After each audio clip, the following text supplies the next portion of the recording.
Are you entitled to your ERISA disability benefits as a result of hemophilia? Hemophilia is a disorder marked by blood that doesn't clot in the typical way because it lacks certain blood clotting proteins dubbed clotting factors.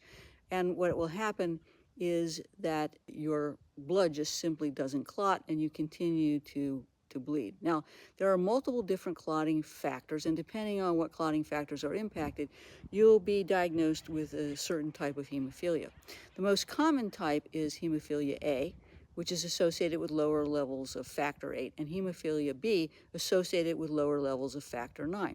Now, disability carriers don't understand these types of hemophilia or the severity of the hemophilia based on the clotting factor involved. So they just don't get the diagnosis, and they also don't get the severity of the condition. Now, mild hemophilia might involve a wound that takes a little longer to heal. But on the other hand, severe hemophilia might present as internal bleeding with little to no cause, especially in the knees, the ankles, and the elbows. If you've got internal bleeding, that can damage tissues, organs, and obviously can be life-threatening. Disability carriers don't understand that, and they don't understand the nature of the treatment, which is typically focused on replacing or replenishing the missing clotting factor. They also don't get complications. And again, it depends on the type, severity, and progression of the disorder. The complications can include deep internal bleeding, bleeding into the throat or neck, damage to the joints, infections, and even adverse reactions to clotting factor treatments. It's important that you understand this and that your medical records document the disabling symptoms. So what are they? Well, it's unexplained and excessive bleeding from cuts or injuries after surgery or dental work. Many large or deep bruises, unusual bleeding after vaccinations, pain, swelling, or tightness in your joints, blood in your urine or stool, nosebleeds without a known cause. I want you to understand this because you have the burden to prove that you are disabled. And in part, the doctor is going to rely on your symptoms to not only make the diagnosis, but to render an opinion about your ability to do your own or any occupation.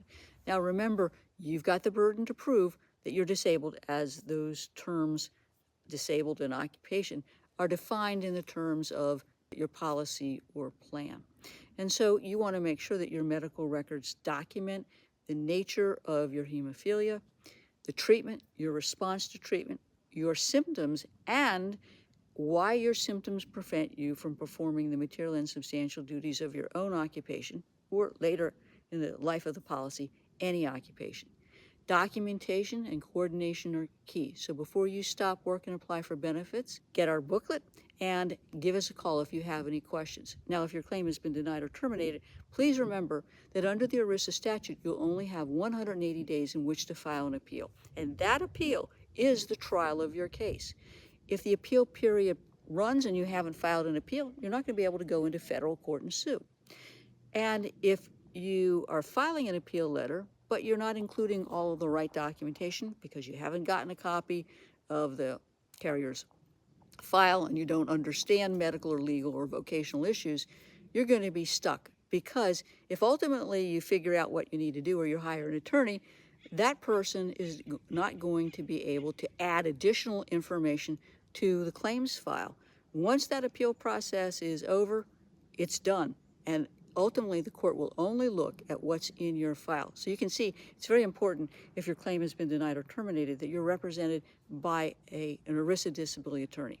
I can help you regardless of where you live in the United States and regardless of who your carrier might be. So give me a call, 727-894-3188. I look forward to helping you get the disability benefits you deserve as a result of hemophilia.